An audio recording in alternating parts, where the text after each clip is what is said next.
প্রধান আসামি ছিলেন শেখ হাসিনা, শুধুমাত্র তাকে রক্ষা করা এবং তাকে ক্ষমতা রাখার জন্য এই অপরাধগুলো সংঘটিত হচ্ছে। তার ব্যাপারে রিপোর্ট এসেছে তিনি দেশের বাইরে পালিয়ে আছেন, ভারতে অবস্থান করছেন।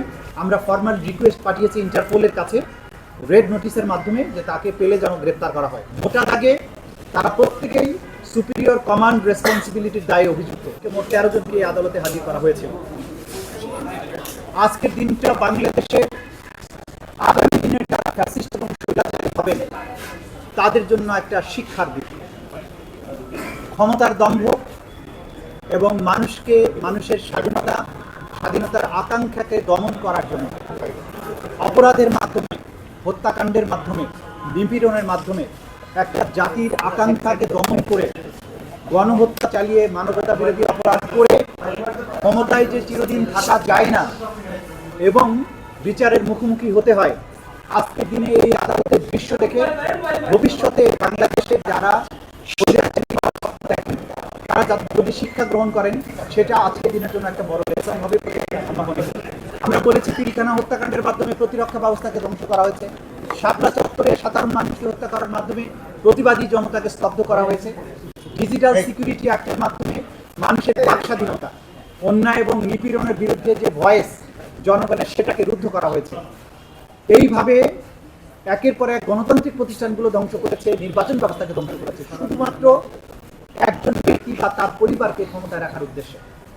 এটা একটা রাষ্ট্রের যে চেতনা সেইটার বিরুদ্ধে তারা অবস্থান নিয়েছিলেন এবং সেটা করতে গিয়ে আজকে প্রধান আসামি ছিলেন শেখ হাসিনা, শুধুমাত্র তাকে রক্ষা করা এবং তাকে ক্ষমতা রাখার জন্য এই অপরাধগুলো সংঘটিত হচ্ছে এবং এই সমস্ত অপরাধের সবচাইতে বড় দায় হচ্ছে শেখ হাসিনা এবং তার নির্দেশে তাকে ক্ষমতায় রাখার উদ্দেশ্য বাস্তবায়নের জন্য আজকে বাকি যে 13 জনকে উপস্থিত করা হয়েছিল তারা ক্যাবিনেটের সদস্য হিসাবে সরকার দলের বিভিন্ন দায়িত্বশীল পদে অধিষ্ঠিত থেকে কেউ সরকারের আমলাতন্ত্রের মধ্যে যেমন স্বরাষ্ট্র সচিব ছিলেন, তারা এমপি ছিলেন, 14 দলীয় জোটের নেতা ছিলেন, রাজনৈতিক সহকর্মী ছিলেন, তারা সবাই মিলে এই অপরাধগুলো সংগঠন করেছেন নৃশংসভাবে।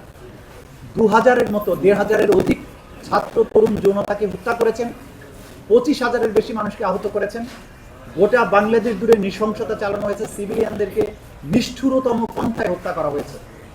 হত্যার পরে তাদের লাশ দাফনে বাধা দেওয়া হয়েছে, আহতদের চিকিৎসা করতে বাধা দেওয়া হয়েছে, লাশকে পুড়িয়ে দেওয়া হয়েছে, দাফন করতে দেওয়া হয়নি, গোপনে দাফন করতে বাধ্য করা হয়েছে।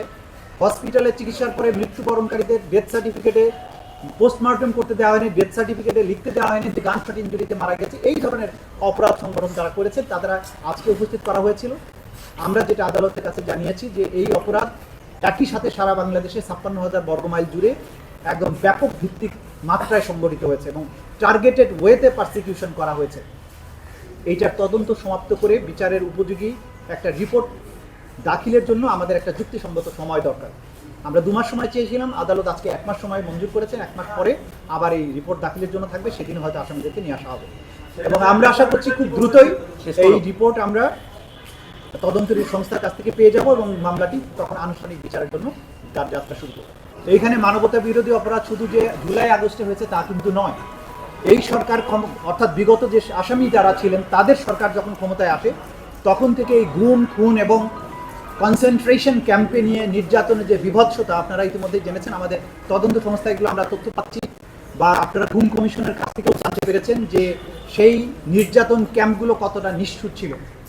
সেই নিষ্ঠুর ক্যাম্পগুলোতে যে পদ্ধতিতে নির্যাতন করা হয়েছে সেটা দ্বিতীয় বিশ্বযুদ্ধকালীন সময়ে হিটলারের নাৎসি বাহিনীর যে কনসেন্ট্রেশন ক্যাম্পগুলো ছিল সেই ধরনের নিষ্ঠুরতার সাথে তুলনীয়, একই প্যাটার্নে। সেই কথাগুলো আমরা বলেছি যে এরা শুধুমাত্র যে গণহত্যা করেছে তাই নয়, অপহরণ, গোপন কারাগারে আটক এবং টর্চারের যত ফর্ম আছে সেই ফর্মে এই মানুষদেরকে টর্চার তারা করেছেন এবং করার মাধ্যমে নাজিদের সেই নৃশংসতার স্মৃতিকে তারা বাংলাদেশে আইন শৃঙ্খলা রক্ষাকারী বাহিনীর রিপোর্ট যেটা দাখিল করেছেন 1 নম্বর মামলায় যে একমাত্র আসামি শেখ হাসিনা, তার ব্যাপারে রিপোর্ট এসেছে তিনি দেশের বাইরে পালিয়ে আছেন, ভারতে অবস্থান করছেন। সেজন্য আমাদের পক্ষ থেকে আমরা ফর্মাল রিকোয়েস্ট পাঠিয়েছি ইন্টারপোলের কাছে রেড নোটিশের মাধ্যমে যে তাকে পেলে যেন গ্রেপ্তার করা হয়। পরবর্তী পদক্ষেপ বাংলাদেশ সরকার ইতিমধ্যে বলেছেন যে এর বাইরেও পদক্ষেপ আছে, যেহেতু তার বিরুদ্ধে মানবতা বিরোধী অপরাধ সংগঠনের অভিযোগ আছে এবং তার বিরুদ্ধে গ্রেপ্তারি পরোয়ানা জারি আছে। তাকে ভারতের সাথে সম্পাদিত যে অপরাধীর বহিঃসমর্পণ চুক্তি সেইটার মূলে তাকে ফেরত চাওয়ার জন্য বাংলাদেশ গভর্নমেন্ট চিন্তা করছেন বলে গতকালকে প্রধান উপদেষ্টা তার বক্তব্যে বলেছেন। সুতরাং সেই প্রক্রিয়াতেও বাংলাদেশ যাচ্ছে, এটা আমরা আদালতের কাছে জানিয়েছি। আপনার দ্বিতীয় প্রশ্ন ছিল যে যারা এখানে আজকে উপস্থিত হয়েছেন যে 13 জন, তাদের বিরুদ্ধে সুপিরিয়র রেসপন্সিবিলিটি ছাড়া কোনো অভিযোগ আছে কিনা। হ্যাঁ, ভোটার আগে তারা প্রত্যেকেই সুপিরিয়র কমান্ড রেসপন্সিবিলিটির দায়ে অভিযুক্ত, কারণ তারা নির্দেশ দিয়েছেন, পরিকল্পনার সাথে সম্পৃক্ত ছিলেন, সরাসরিও জড়িত ছিলেন, কমপ্লিসিট করেছেন।